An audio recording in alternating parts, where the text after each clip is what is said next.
Good morning and welcome to the 2025 third quarter earnings conference call hosted by BNY. At this time, all participants are in a listen-only mode. Later, we will conduct a question-and-answer session. Please note that this conference call and webcast will be recorded and will consist of copyrighted material. You may not record or rebroadcast these materials without BNY's consent.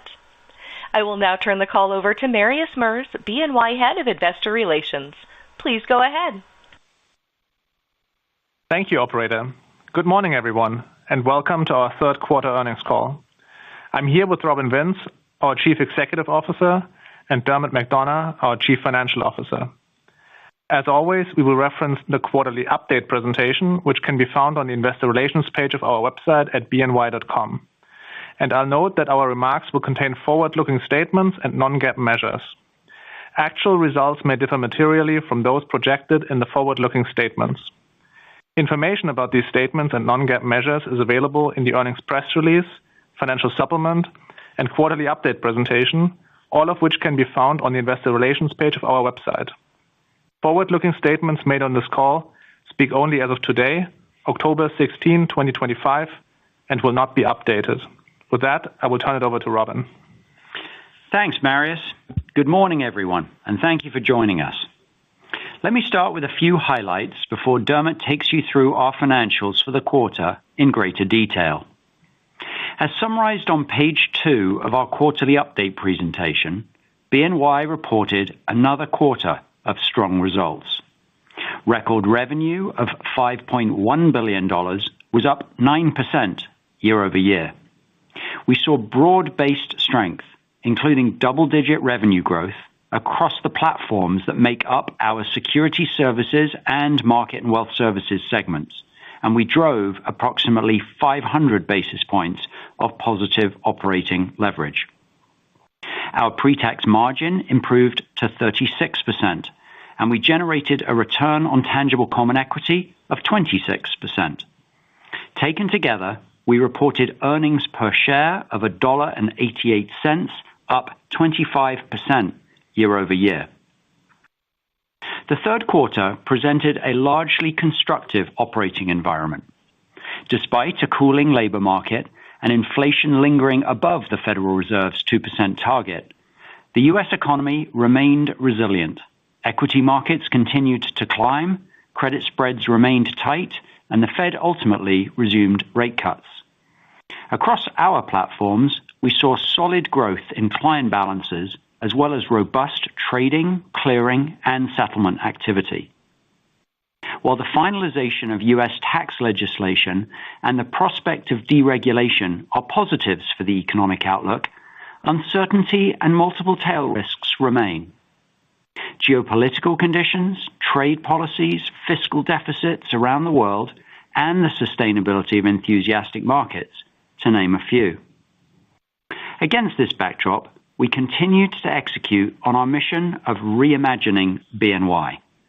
This includes our 2 core transformation programs, a new commercial model and our platform's operating model.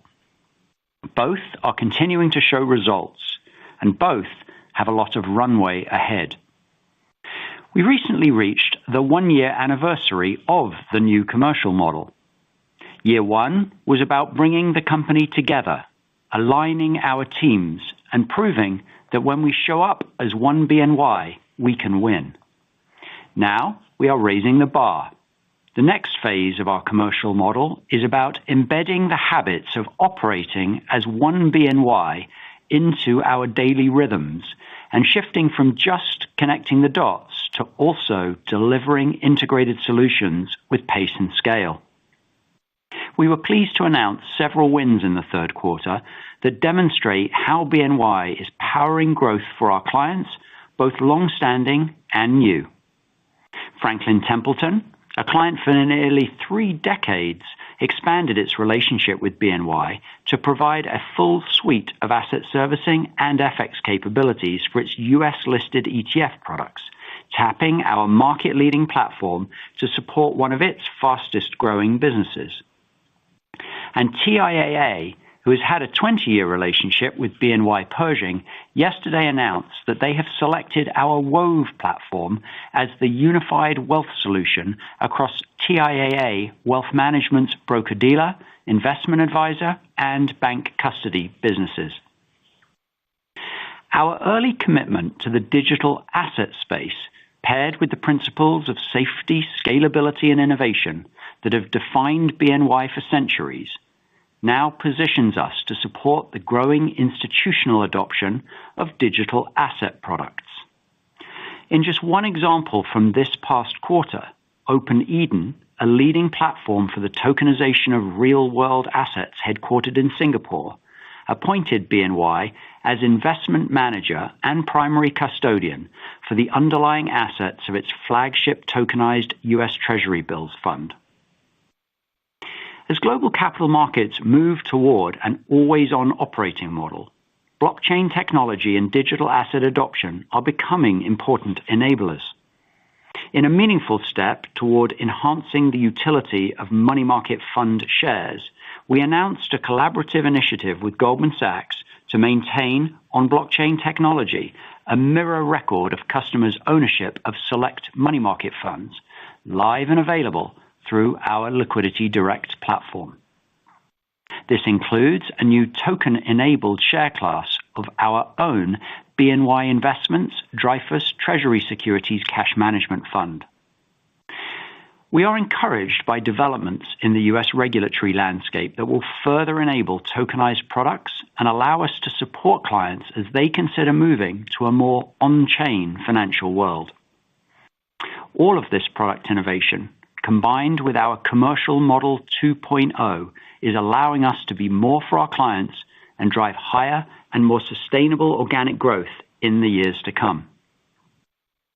Turning to another one of our transformations, the ongoing transition into our platform's operating model.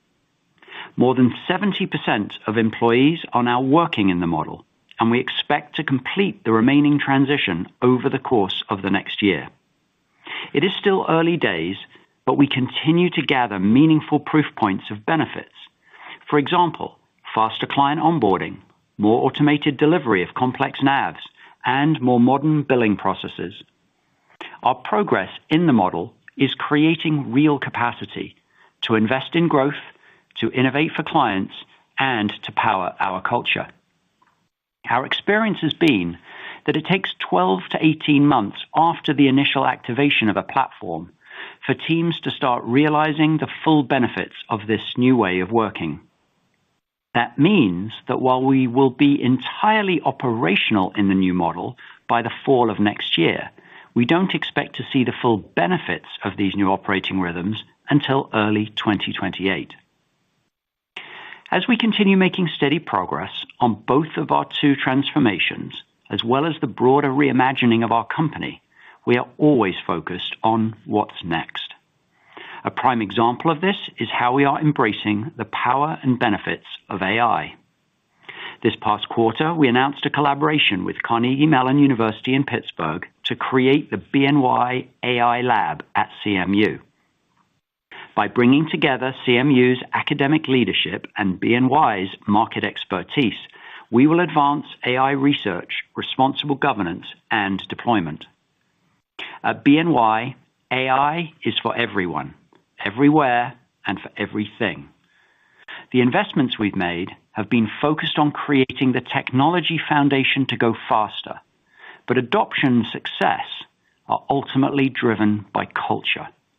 By putting AI in the hands of everyone at BNY, we intend to develop fluency and create capacity for our people to focus on higher value work. This translates to how we show up for our clients and innovate more broadly. Last month, we launched the next version of BNY's AI platform, ELIZA 2.0, smarter, faster, and easier to use. Across the company, our people are working together to embed AI solutions into our workflows. By the end of the third quarter, we had 117 AI solutions in production. That is an increase of 75% compared to the prior quarter, and it includes agents that help identify new business leads, write code, automate payment processing, accelerate client onboarding, and increase automation of reconciliations. We are also leveraging agentic AI to deploy digital employees. Over 100 of them are already working side by side with our people on tasks such as payment validations and code repairs. We believe our AI opportunity is significant, and we are pursuing it with urgency. Before I hand it over to Dermot, I want to close by acknowledging the tremendous work of our people. As I visit our offices around the world and spend time with our teams, the excitement and drive within the company is palpable. It is our people and culture that propel us forward on our mission to unlock BNY's full potential for our clients and our shareholders. We are executing with purpose, powering our culture to run our company better so that we can be more for our clients. We have a lot of work ahead of us, but the clear signs of progress, both in terms of our reported financials and the leading indicators for future success across the company, give us confidence that the strategy is working. With that, over to you, Dermot. Thank you, Robin, and good morning, everyone. I'll start with our consolidated financial results for the third quarter on page 3 of the presentation. Total revenue of $5.1 billion was up 9% year over year. Fee revenue was up 7%. That included 10% growth in investment services fees from our security services and market and wealth services segment, driven by net new business, higher client activity, and market values. Investment management and performance fees were down 2%, reflecting the mix of AUM flows, the adjustment for certain rebates we discussed in prior quarters, and lower performance fees, partially offset by higher market values and the favorable impact of a weaker US dollar. While not on the page, I will note that firm-wide AUCA of $57.8 trillion were up 11% year over year, reflecting client inflows and higher market values. Assets under management of $2.1 trillion were flat year over year, reflecting higher market values offset by cumulative net outflows. Foreign exchange revenue was down 5% year over year, reflecting the impact of corporate treasury activity, partially offset by growth in client activity. Investment and other revenue was $208 million in the quarter, including a $12 million disposal gain.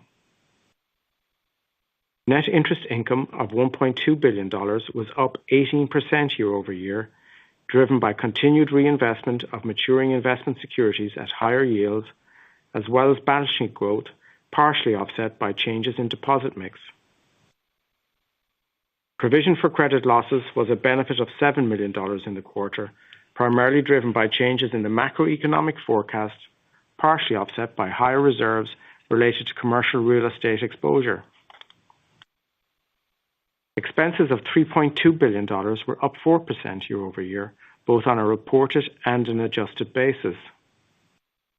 The variance, excluding notable items, reflects higher investments, employee merit increases, higher revenue-related expenses, and the unfavorable impact of the weaker dollar, partially offset by efficiency savings. Taken together, we reported earnings per share of $1.88, up 25% year over year. Excluding the impact of notable items, earnings per share were $1.91, up 26% year over year. Our reported pre-tax margin was 36%, and our return on tangible common equity was 26% in the quarter. Turning to capital and liquidity on page 4. Our Tier 1 leverage ratio for the third quarter was 6.1%, unchanged from the prior quarter. Our CET1 ratio was 11.7%, up from 11.5% in the prior quarter, reflecting capital generated through earnings and a net increase in accumulated other comprehensive income, partially offset by capital returns through common stock repurchases and dividends.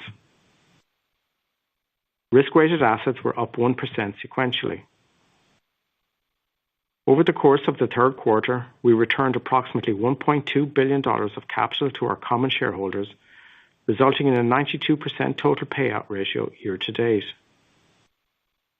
With regards to liquidity, the consolidated liquidity coverage ratio was 112%, flat sequentially, and the consolidated net stable funding ratio was 130%, compared to 131% in the prior quarter. Next, net interest income and balance sheet trends on page 5.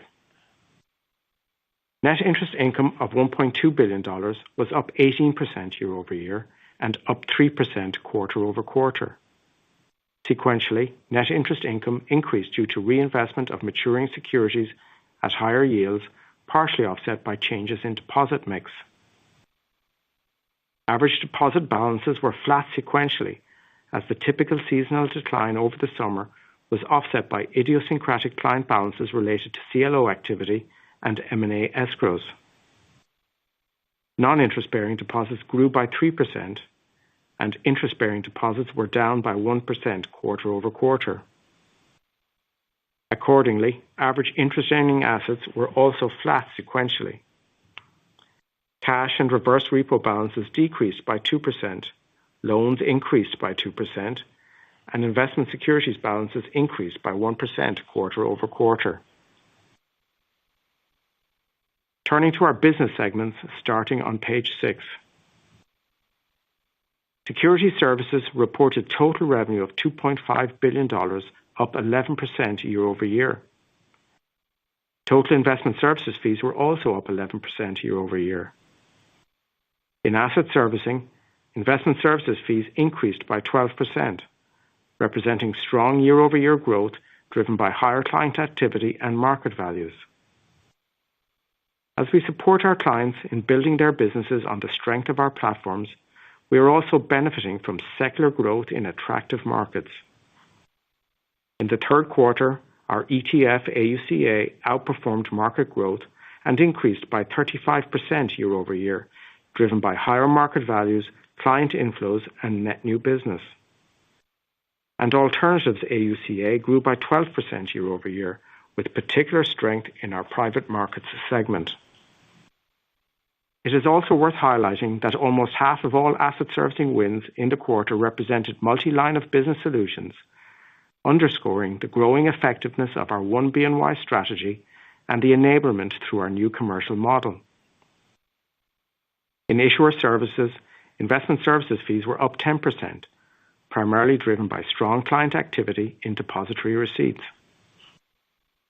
Across the segment, foreign exchange revenue was up 4% year-over-year on the back of higher client volumes. Net interest income for the segment was up 10% year-over-year. Segment expenses of $1.7 billion were up 6% year-over-year, driven by higher investments, severance, revenue-related expenses, and employee merit increases, partially offset by efficiency savings. Securities Services reported pre-tax income of $806 million, up 26% year-over-year, and a pre-tax margin of 33%. On to Market and Wealth Services on page 7. In our Market and Wealth Services segment, we reported total revenue of $1.8 billion, up 14% year-over-year. Total investment services fees were up 9% year-over-year. In Pershing, investment services fees were up 7%, reflecting higher market values and client activity. Net new assets were $3 billion in the quarter, driven by inflows from existing and new clients, partially offset by the deconversion of business lost in the prior year. Going forward, we expect net new asset growth to re-accelerate as we completed this previously disclosed deconversion in the third quarter. In clearance and collateral management, investment services fees were up 12%, driven by broad-based growth in collateral management balances and clearance volumes. Average collateral balances increased 14% year-over-year, with growth from both existing and new clients. And in Treasury Services, investment services fees were up 7%, primarily reflecting net new business. Net interest income for the segment was up 26% year-over-year. Segment expenses of $895 million were up 7% year-over-year, driven by higher investments, employee merit increases, and higher revenue-related expenses, partially offset by efficiency savings. Taken together, our Market and Wealth Services segment reported pre-tax income of $875 million, up 24% year-over-year, and a pre-tax margin of 50%. Turning to Investment and Wealth Management on page 8. Our Investment and Wealth Management segment reported total revenue of $824 million, down 3% year-over-year. Investment management fees were down 1% year-over-year, driven by the mix of AUM flows and the adjustment for certain rebates, partially offset by the impact of higher market values and the weaker dollar. Segment expenses of $640 million were down 5% year-over-year, driven by lower revenue-related expenses and efficiency savings, partially offset by employee merit increases, higher investments, and the unfavorable impact of the weaker dollar. Investment and Wealth Management reported pre-tax income of $184 million, up 5% year-over-year, and our pre-tax margin expanded to 22%. As I mentioned earlier, assets under management of $2.1 trillion were flat year-over-year. In the third quarter, we saw $33 billion of net outflows from long-term strategies and $34 billion of net inflows into cash. Wealth management client assets of $348 billion increased by 5% year-over-year, primarily driven by higher market values, partially offset by cumulative net outflows. Reflecting on our Investment and Wealth Management segment for a moment. Under new leadership over the past year, we have begun taking important steps to reorganize, streamline operations, and start enabling the business to leverage BNY's broader portfolio of platforms. Additionally, we have started bolstering the team with a number of strategic hires and internal moves to further strengthen product, distribution, and client coverage expertise. Along the way, we are being mindful of protecting the unique investment processes of our individual investment firms. While we are still in the very early stages of unlocking the growth opportunities associated with investment and wealth management, security services, and Pershing truly pulling in the same direction, we are encouraged by the progress over the past few months. Page 9 shows the results of the other segment. For this segment, I'll just note that the year-over-year decrease in revenue is primarily driven by higher net securities losses, and the sequential increase primarily reflects gains realized on the sale of real estate. I'll close with our financial outlook for the remainder of the year. On the back of a strong third quarter, we expect net interest income in the fourth quarter to be approximately flat sequentially, which would ultimately result in full year 2025 net interest income to be up 12% year-over-year. We continue to expect expenses, excluding notable items for the full year, to be up approximately 3% year-over-year. We currently project our effective tax rate for the fourth quarter to be approximately 21%, which would bring our effective tax rate for the full year into a range of 21% to 22%. And finally, we expect to continue returning capital at a pace that is consistent with a total payout ratio of 90% to 100% for the full year 2025. To conclude, our results reflect the disciplined execution and collective effort of our teams around the world. We're encouraged by our progress and remain focused on delivering consistent, long-term value for our clients and shareholders.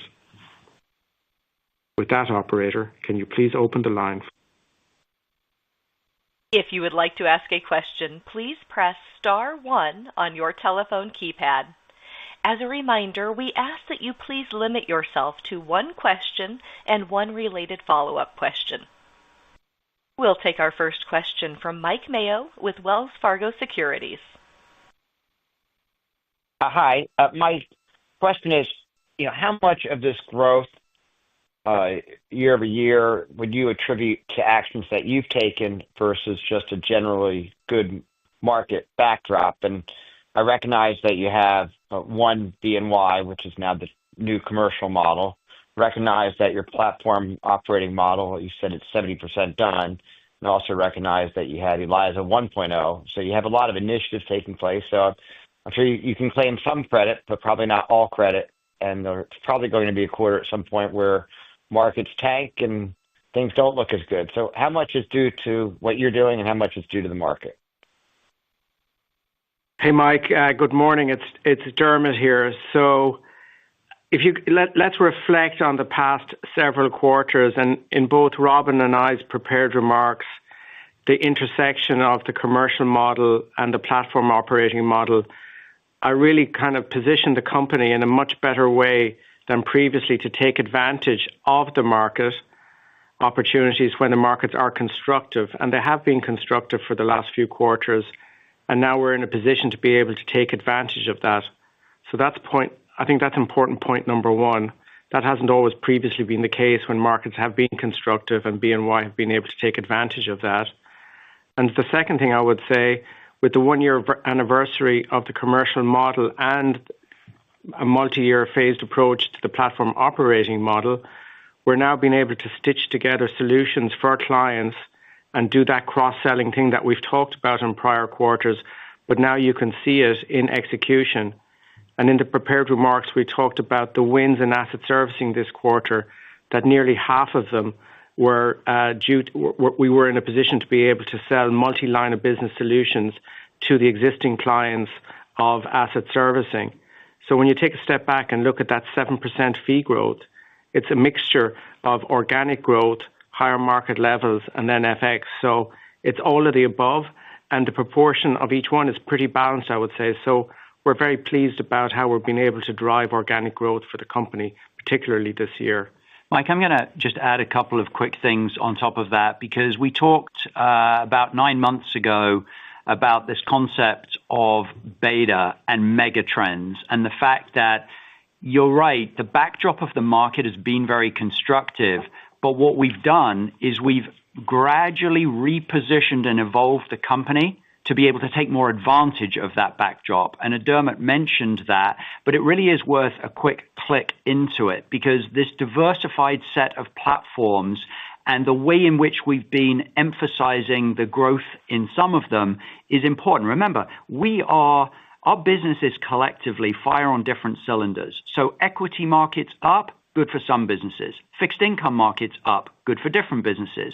Transaction volumes up, good for other businesses. Capital markets activity up, good for other businesses. The execution and clearing and settlement volume type of activity under the hood. GDP growth, which is more correlated to our payments and treasury services business. And of course, increasingly software and services. And so this orientation of ourselves to be more diversified, more platforms oriented, is a very definitive strategy in order to be able to make more money in more different types of markets over time. And the de-risking of the balance sheet, you can see that in the consistency of NII, is part of it. And just to give you a couple of facts around it, you know, you're fond of our trust bank businesses, and if you define for a second asset servicing, investments, and wealth as that core of the trust bank businesses, which I think most people would think, you know, is the case, that now represents less than 40% of the company's pre-tax income. Now, those businesses have been growing,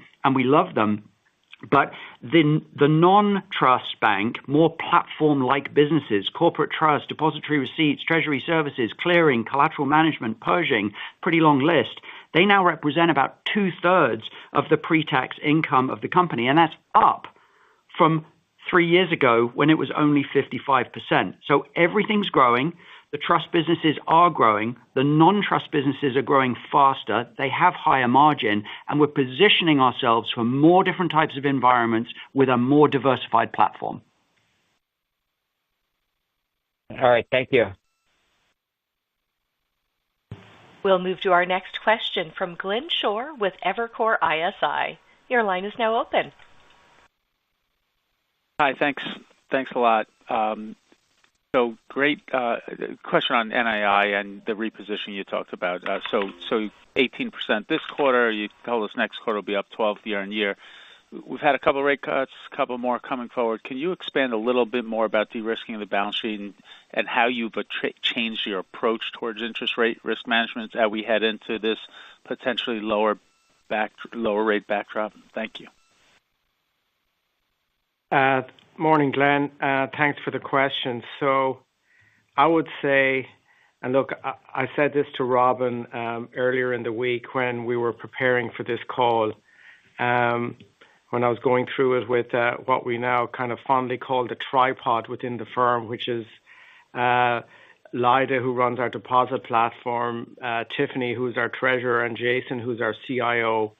The sophistication and the investment that we've made over the last 3 years in our tools and our risk management and how we analyze, run scenarios, talk to all the different businesses to predict where deposits will be, just gives us a real confidence around the baseline and the strength. And look, our balance sheet is very clean, it's very liquid, and we talk a lot about the $1.7 trillion liquidity funnel that we have. And so every day when we come in, we see this funnel and we can see where we can help clients maximize the return on their cash and at the same time kind of optimize our kind of deposit mix and where we are. And I think the reason for the strength in NII this quarter was really around that. And in my prepared remarks, and if you reflect back on when I talked about it on the Q2 call, we kind of said Q3 was going to be a tough comp given last year in terms of there was a lot of activity. This year we did see some seasonal decline in deposits, but that was more than offset by a pickup in, as Robin said in the answer to the last question, capital markets activity, strong activity in the CLO space, and we were able to serve clients in a very differentiated way. And then there was a nice bit of M&A activity, and we have a nice M&A escrow business, and we were able to serve our clients in that space too. And so that drives fees, and then it also drives healthy deposits, which can attract NII for us. And so going forward from here, I kind of said some of that activity will moderate into Q4, which I give the prediction that our base case is that we expected the balances for the balance of the year to be kind of flat sequentially. Thanks, Rob. Thanks, Dermot. Great. Thank you, Glenn. We'll move to our next question from Brennan Hawken with Bank of Montreal. Good morning. Thanks for taking my questions. Dermot, you just touched on this a little bit with the point around M&A escrow business, but we've been in this sort of capital markets for a while, and we're starting to see M&A announcements, IPO activity, which generally bodes well for securities lending. What early trends have you seen on the back of that, and how should we be thinking about modeling those revenue lines if the capital markets environment remains?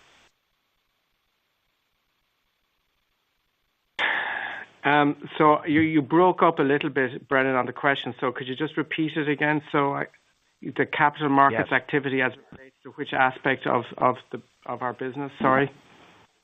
Yeah, sorry about that, Dermot. Securities lending, the securities lending part, like we've seen hard to borrow start to pick up on the back of M&A, merger arb, IPO activity, and the like. So I was curious about how we would think about what that impact could be on securities lending going forward. So we haven't seen, on that specific one, we haven't seen anything, a noticeable change in that, or, there was nothing that I would kind of bring to your attention that we kind of see as a step function change that I would highlight as it relates to kind of forward potential for us in that business. But, as you'll know, we are the world's largest, agency lenders. So we expect that's a very nice business for us. We're very focused on it, but there's nothing there for me to highlight to you on this call. Yeah, and I would just add to that, Brennan, that it's a good business, it's an important business, but its greatest value is actually its adjacency to our broader collateral management franchise, because it's the lending, but it's also the reinvest. It's also our new product, Collateral One, which adds in the broader collateral management globally to the whole mix. And so we become one-stop shopping for clients across all of these different components. If they do securities lending with us, some of these other things become particularly attractive. But I think the heart of your question, which is around capital markets activity and how it drives us, is actually more to the corporate trust platforms, as you referred. It's depository receipts, it's debt capital markets, it's markets overall. And while the lending activity is part of it, I would say in the grand scheme of our capital markets footprint, it's a smaller part of it. Got it. Thanks for that color. I appreciate it. And Dermot, you spoke to the fact that the off-boarding, I believe you said, was finished. So, within wealth, just a couple questions. DARTs for Pershing was a little soft.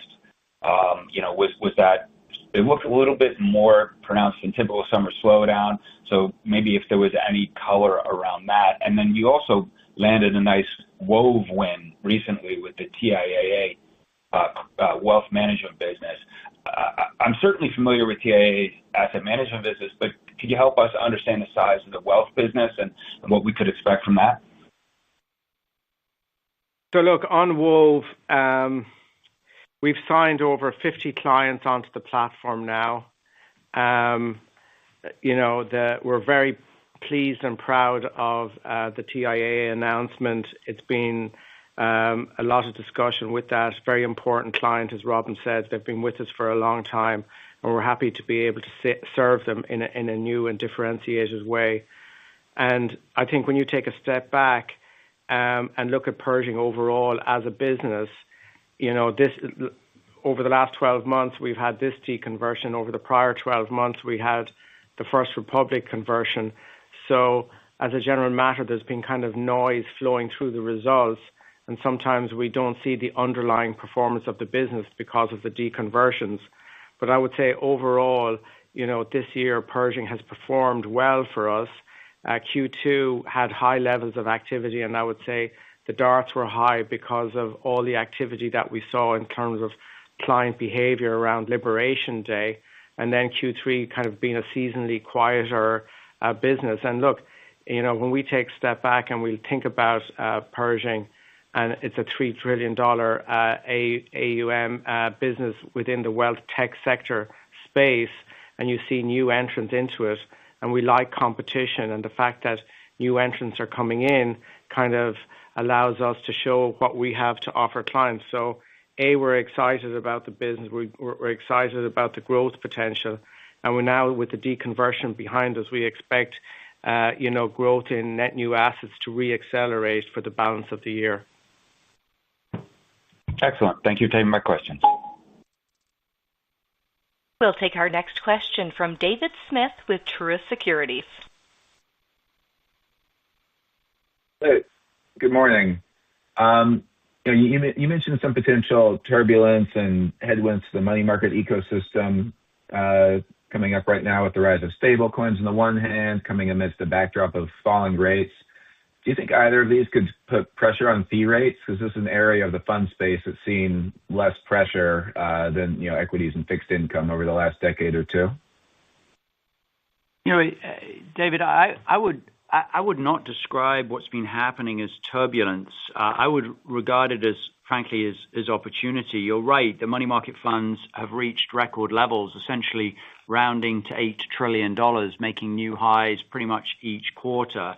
And we're in that business, but we're in that business from lots of different angles. And I think it's worth reflecting on it for a second, because we're there with our Dreyfus Money Market Fund. It's a large fund, again, rounding, call it $450 billion. That's a significant participation. But then we're also participating with our Liquidity Direct business. We're participating with our collateral businesses. We're participating with our custody businesses. We're participating with our trustee businesses. And so this is another example of an industry which we touch very broadly across all of our different platforms.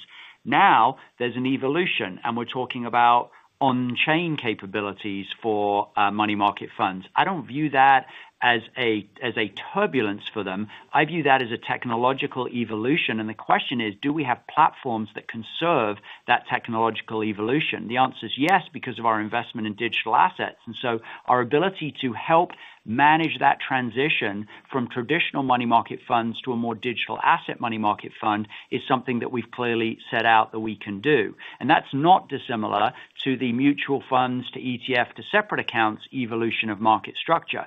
It's not threatening when market structures evolve unless you can't catch the next evolution. And so we've invested to be able to catch it. Now, on top of that, we now have stable coins, and you're right, they can be a competitor to a money market fund, but they're very similar to a money market fund. Essentially, it's a collection of high quality assets, but they have the additional feature of mobility. And we are in the mobility business because we have our treasury services businesses, we have our clearing businesses, we have our collateral management businesses. And so being in the transaction mobility business actually gives us a new feature that doesn't exist for money market funds because they aren't mobile assets. So we're quite excited about this evolution. And again, this is the philosophy of our strategy, is to say, where are the megatrends, and are we set up with our platforms to be able to capitalize on that evolution? Have we invested properly? And critically, do we have the breadth of range of services that allow us to touch those evolutions from multiple perspectives? Thank you. And then, Dermot, I think you said that almost half of the servicing wins in the quarter were multi-line of business solutions. Can you help us frame how that compares to 2024 or to the first half of this year?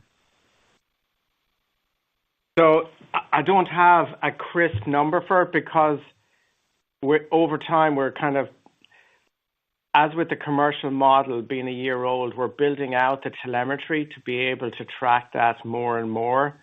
So going forward, we'll be more sophisticated in how we communicate these metrics to you.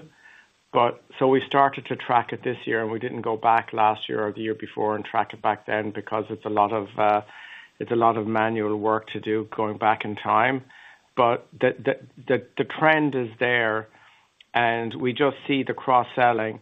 And as we've both talked about a number of times, the bringing together of the firm under the commercial leadership of Katinka is really driving, a very powerful transformation. And so it's just, we're more connected. And so that's what I would say. Just directionally, would you say it's somewhat higher or a lot higher? It's hard to really put a frame on it. I would say it's higher. Yeah. Much higher is probably too strong, but I would say it's meaningfully higher in terms of when we talked about last year, we had Wisdom Tree, which we sold, 4 lines of business to one client. And this year we're kind of seeing more and more of the Wisdom Tree type solutions being delivered to existing clients, whereas last year Wisdom Tree was a new client. So we're delivering more to existing clients, which is a core part of the strategy. Thank you. Our next question comes from Alex Blostein with Goldman Sachs. Thank you. Hey, Robin, Dermot, good morning. Wanted to ask you guys about operating leverage over time. Obviously, really strong progress this year, continued in the third quarter, and obviously acknowledge the fact that margin expansion is both a function of revenues and expense controls and efficiencies. But as you look out and you sort of point into a lot of the efficiency gains from the platforms will come through towards maybe the end of 27 and 2028, plus you've got the variety of AI efficiencies underway as well. So as you think about firm-wide margin in this kind of mid-30s year to date, and as you think about the forward opportunity set, where do you guys think this could land? Understanding that you might not want to set a firm target on this call, but helpful just to kind of hear your thoughts on how you would frame that. Okay, so there were a few questions rolled up into that one. So when we kind of take a reflection, and if you're going to go back, actually, and you kind of timestamp it from the Goldman conference of fall conference of 2022 to now, over the last nearly 3 years, we've consistently delivered, positive operating leverage, and in some cases have outperformed.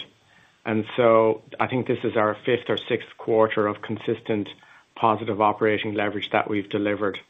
This really is I go back to this whole notion of the flywheel of the three pillars that Robin has laid out in terms of be more for clients, run our company better, and power our culture. When you get 50,000 people kind of working in harmony and pulling together to deliver on that, that is what is really creating the outperformance.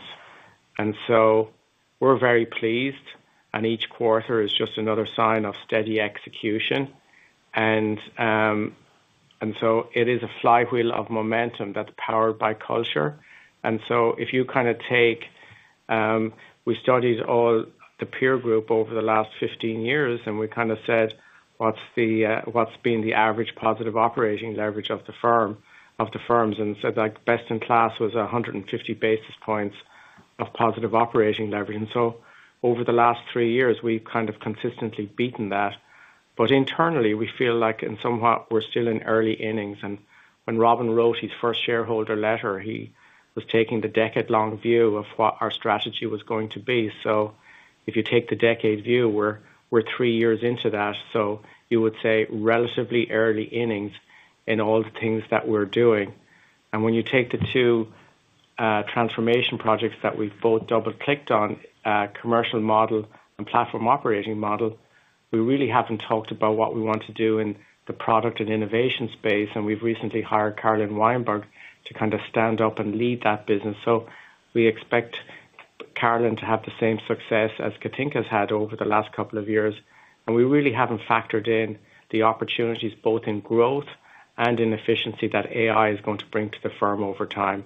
So we will be quite optimistic about our ability to deliver these kinds of returns into the future. Great. That's very helpful. My second, or the follow-up question rather, just a cleanup around NII. I believe in the past, you guys sort of talked about that internally you're sort of trying to focus on 26 and trying to neutralize the balance sheet to sort of headwinds from lower interest rates. Just curious if that's still the case, and if you think about Q4 guide, is that a reasonable jumping off point for NII for all of 2026? Again, assuming you guys can succeed at keeping them roughly flat. So I think we were quite pleased last year in terms of how we set up the balance sheet for this year in terms of what we call the Jackson Hole pivot. And so we did a lot of work over the summer months of 2024 to kind of deliver the results that you're now seeing in 2025. And so we've replicated that thinking and that model and that kind of proactive repositioning of the balance sheet for 2026. And so we've done a lot of work and we've done a lot of positioning. And so to your specific, the latter part of your question, I would say Q4 is a good jumping off point as a base case for 2026. Awesome. Thanks so much. We'll take our next question from Ken Usdin with Autonomous.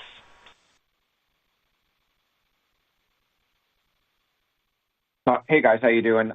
Good morning. I just wanted to ask, it's more of a longer term question, but obviously so many announcements out of the crypto and the stablecoin space in terms of new products and new offerings from both BNY and the industry. And just wondering how you're starting to think about what's the TAM there from a revenue perspective for BNY? You know, like what is the opportunity set? Yeah, we see it in terms of the notionals out there in the marketplace, but how does that convert into revenue for BK? Where would you expect it to come through? And is there any perspective on like, you know, how quick, you know, when that starts to show?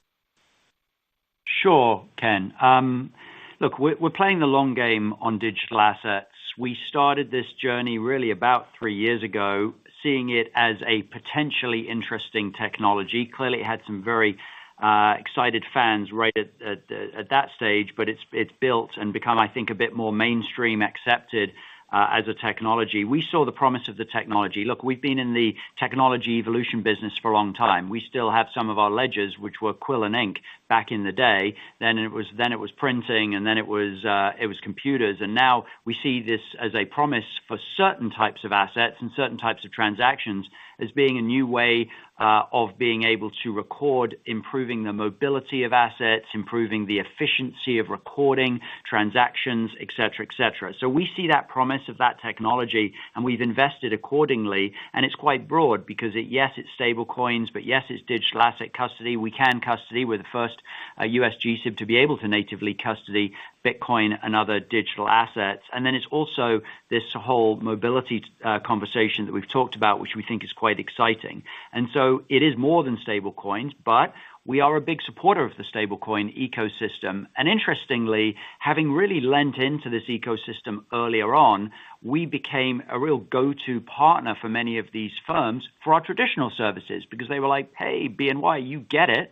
And we need all of these traditional services. We need capabilities around transfer agency and custody and on-ramps and off-ramps, asset management in order to be able to provide those services. So we've really attached ourselves to those clients, and now we're participating in the next evolution. Look, we're in the rails business, we're in the financial markets, enablement business, global capital markets, and there are a variety of different things. If you combine our clearing capabilities, our collateral capabilities, our mobility capabilities in money movements together, that is able to help stablecoin prospects be able to go faster. And so it's a very interesting space. It's very early days. This is a multi-year thing, but we're positioned for optionality is the way that I would describe it. Okay, got it. All right. And then a follow-up on the expense side, Alex asked earlier about operating leverage. I just want to confirm, so like 3% full year expense growth implies more of like a 2% year over year in the fourth quarter. And I'm not suggesting that means that there's a lot of variability quarter to quarter in terms of how you grow expenses. But just, is the platforming starting to help at all in terms of either allowing you to have more gross saves underneath that you can even better control the overall growth rate of expenses as you contemplate leverage? And I know you've said earlier in the year that if revenues are better, it's always a good time to spend. So just directional thoughts on how to think about underlying expense growth. Thanks. So I wouldn't say I said exactly what you just said there. I think given the markets are more constructive, I wouldn't be an advocate of spending for the sake of spending because revenues are up. Like, hopefully that we've earned the credibility of all of you that over the last few years, we're very good stewards of both our capital and our expense base, and we're disciplined in how we allocate our expense budget. And so I think with the backdrop being more constructive this year, we've accelerated some investments, and with the change in administration and everything going on in the digital asset space, like we've brought forward some of our investments that previously might have fallen below the line. So we've scaled and gone faster in some of those areas.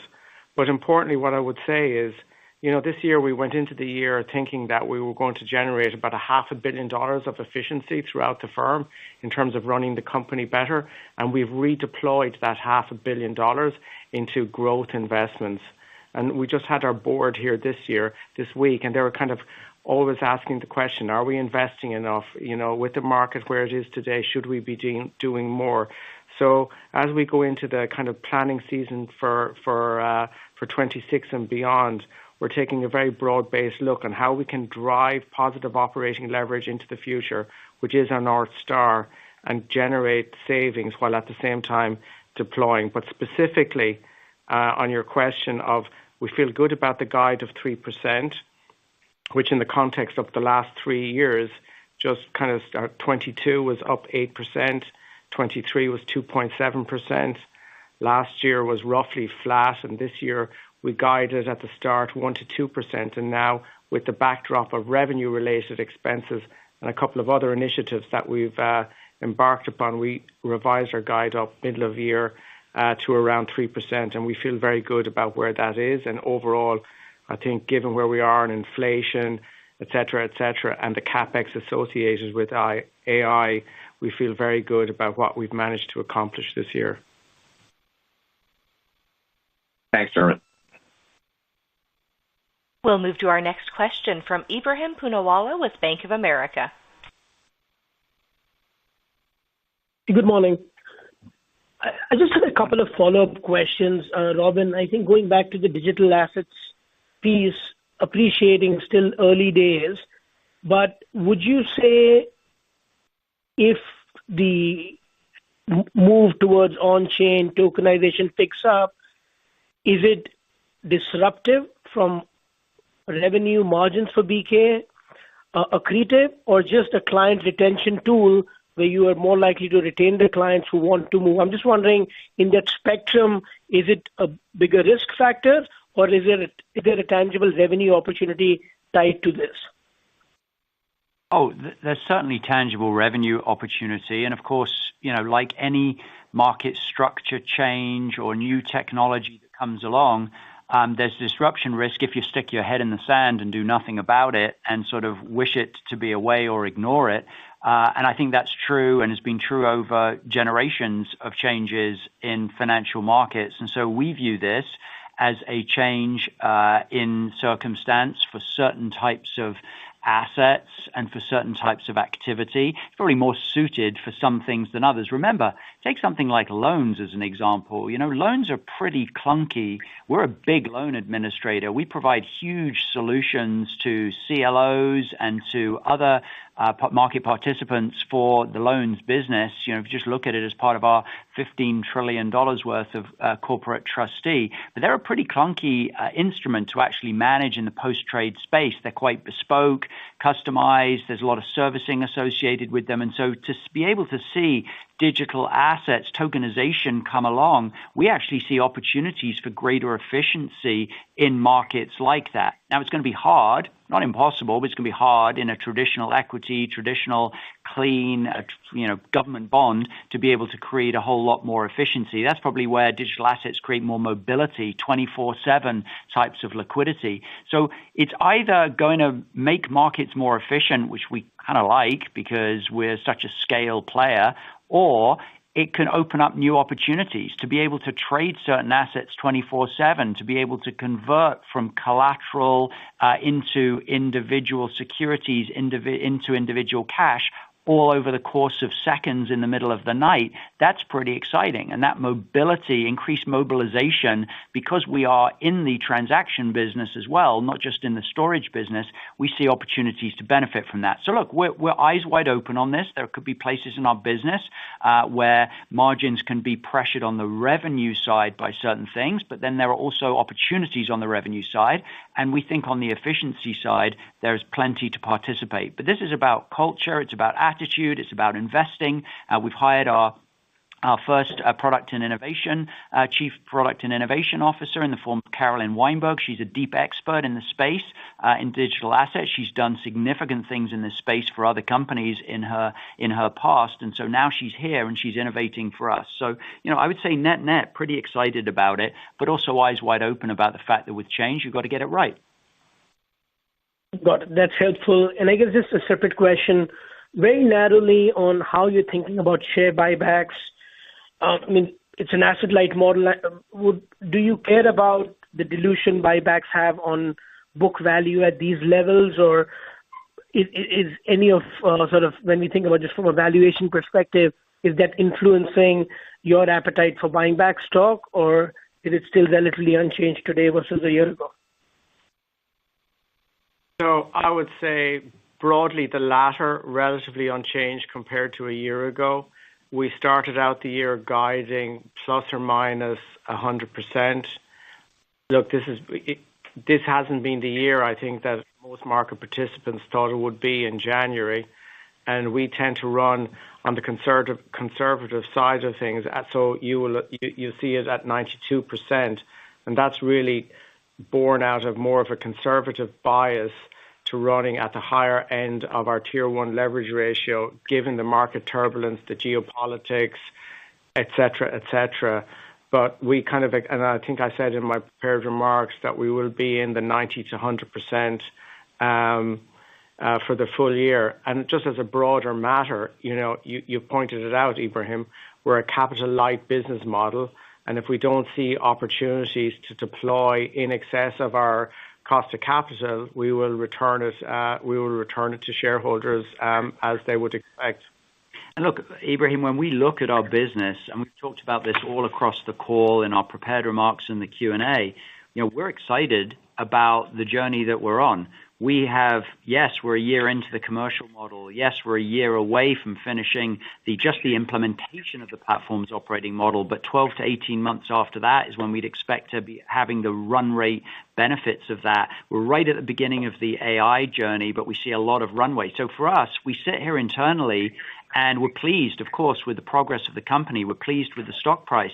But when we look at the runway, it doesn't feel to us like it's the type of environment where you'd say, oh my goodness, it's, we should stop buying back and it's overpriced. It doesn't feel like that to us. And so this feels like an opportunity for a runway. So, we certainly don't feel like we've reached the end of the road. Very clear. Thank you both. We'll take our next question from Betsy Graseck with Morgan Stanley. Hi, good morning. Morning, Betsy. Hello, can you hear me? Okay, thank you. So Robin, is that because, how many more years of positive operating leverage do you anticipate you're going to be able to deliver here? Maybe that's part of what you're seeing in the outlook for the stock price versus, what the market's seeing. And so that would be helpful to understand, especially given the fact that part of your operating leverage has been delivered by headcount reduction and clearly, at this pace can't go on forever, obviously. So a little bit of color there would be helpful. Well, the good news is there's a big difference between forever and for a long time. We see, look, the short answer is when we look at the inputs, and we used to talk about this a year or two ago, when we didn't have any outputs at that time to be able to talk to you all about. So we only talked to you about the inputs, but we tried to be very transparent with what those inputs were. Now we can talk about the outputs because we've got delivery and value that's coming out of all of the work that our teams have been doing over the past 3 years. But we still talk about the inputs for exactly this reason, because we want to try to give you all the transparency on the fact that we've still putting a lot of new things in, and there's still a lot of runway associated with the value that's going to come out of those. The commercial model is a great example, which is why we keep reiterating it. It's only 1 year of maturity. And when you look at the combination of how you bring all of our sales folks together, new rhythms, embedding them in the company, plus the fact that we've got this full breadth that I answered to Mike's first question, all of these different platforms and the nature of them, we feel that as that matures, there's a lot of runway on sales. Platform's operating model is not just an efficiency play, as we've told you before. It is very much a creating an increased speed and agility to be able to deliver for clients as well. And if you add 12 to 18 months to something that we won't have finished implementing until towards the end of next year, you get into 2028 before you actually would expect to have the full run rate, agility, benefits, operating type rhythms, which then allows us to be going full speed in terms of the technology, the processes, and the reimagining of things, because platforms is very much a means to an end. So, we look at all of that. We look at the broadening out. We look at the fact that we've improved by about 10% the contribution of pre-tax income from platforms businesses, which are naturally higher in margin than the rest of the company. That's accretive. Investments and wealth hasn't really kicked in yet to the margin party. So there's opportunity there. And Dermot talked about that in his prepared remarks. So we look around, and as Dermot said earlier on, we've taken a decade view of this right from the beginning. We're only at year 3, and we've got all of these inputs. And so for us, we sit here, and I think our team sit here, kind of excited about the fact that we feel like we're still early innings and we're just getting going. So that's sort of where we sit right now, and that's how it feels in the company. Again, just talking about the inputs that in theory are meant to create, and so far our track record is that we've been able to do this, create the outputs of the future. And then just follow-up question here is on stablecoin. Do you plan on issuing a BNY stablecoin? So we're not going to get into very specific situations about future products, but I would just pull you back to the broader comment, Betsy, which is we are in the infrastructure capital markets enablement business. We're in the rails business. We partner with stablecoins. We enable other people's stablecoins. And that's really the heart of our strategy, to enable our clients with their transition into these ecosystems. We support the biggest stablecoin issuers today. There are many people who are interested in launching stablecoins. We really have the complete set of services to be able to power them. And what I would expect to see over time is participants who are wanting to do their own versions of using stablecoins internally to be able to operate their companies, but they won't have the scale or the interest in creating all the infrastructure. And so they're going to turn to other stablecoin providers, and they're going to turn to partners to be able to power their own use of those things. And I think that's the sweet spot of how we think about the business opportunity. Okay, so if there is an opportunity for a BNY specific stablecoin, you'd execute on it, but if not, no.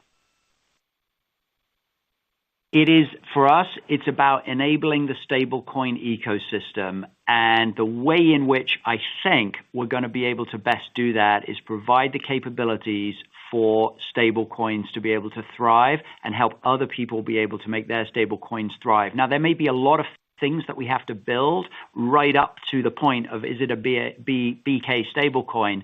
So you could imagine a world where other people's stablecoins might be running on rails and capabilities that we provide, or we might be helping existing stablecoin issuers to be able to insert their products into other people's ecosystems. It's this connector across cash, collateral, the mobility of money, and then the infrastructure and capital markets. That's how I would think about it. But I'm not definitively answering your question because we'll remain agile to these questions over time.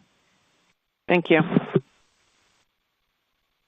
And our final question comes from the line of Gerard Cassidy with RBC. Hi, Robin. Hi, Dermot. Robin, you talked about the business wins on TIA, CREF, and then Franklin Templeton. Can you share with us, since those are such long-term relationships, was it more cross-selling because of the new policy or the new structure you have is showing success and that's why you made those wins?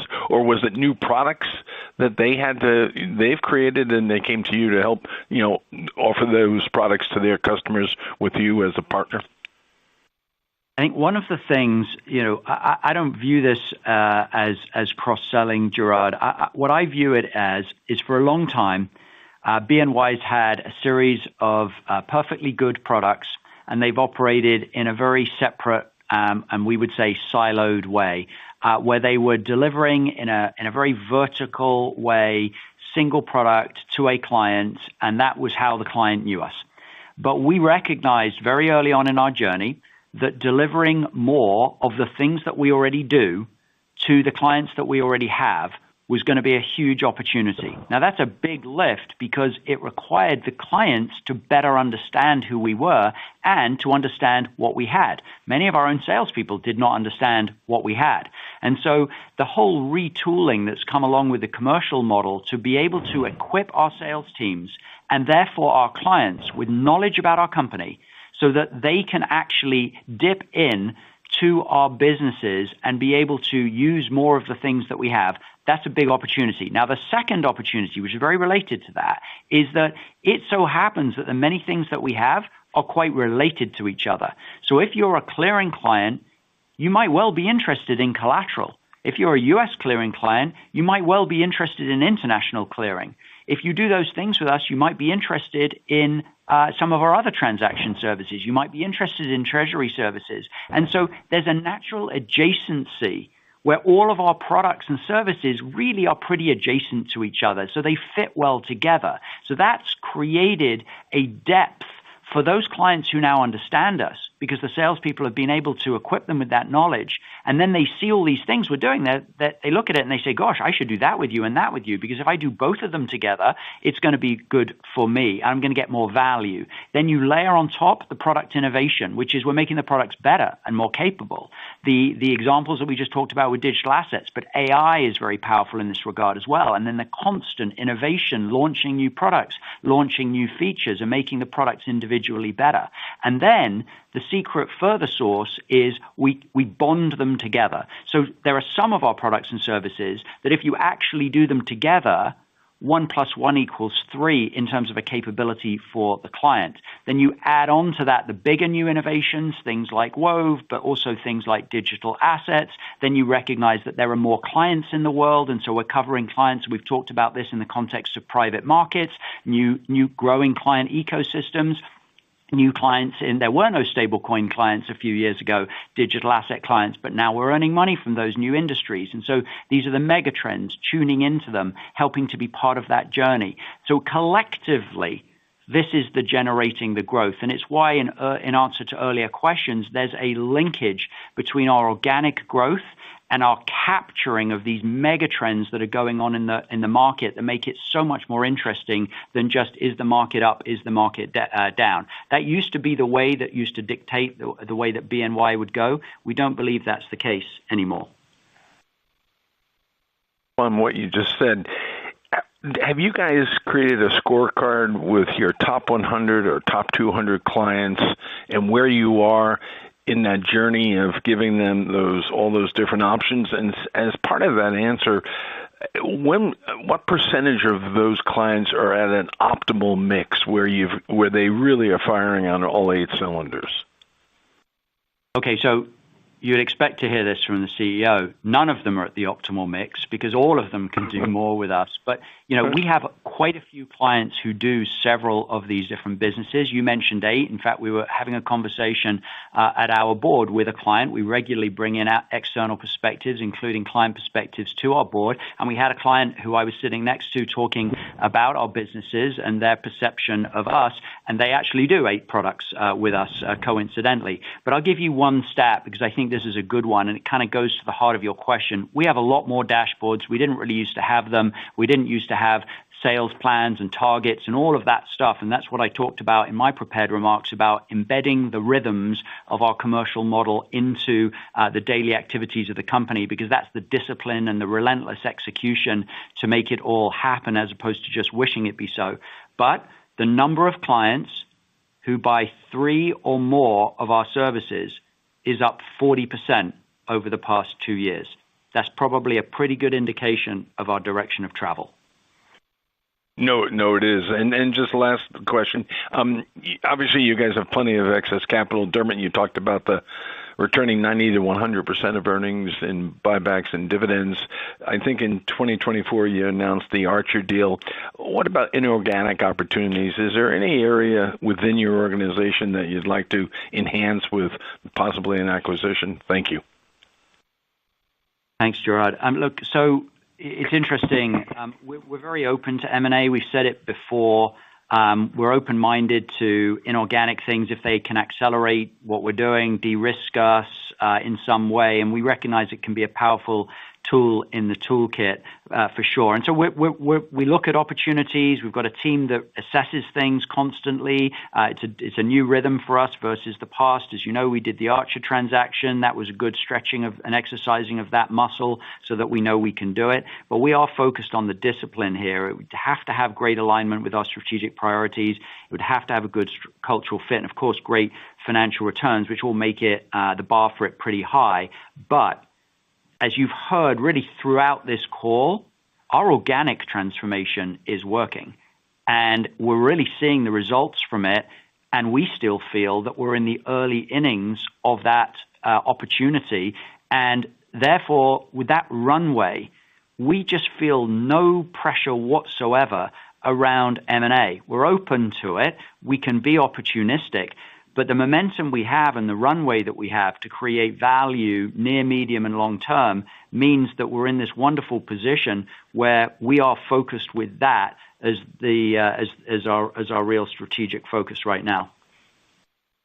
Thank you.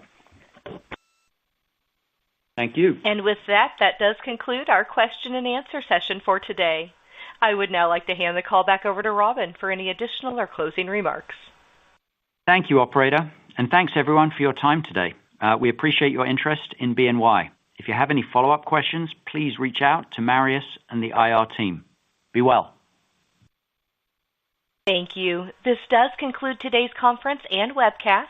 A replay of this conference call and webcast will be available on the BNY Investor Relations website at 12:00 p.m. Eastern Time today. Have a great day.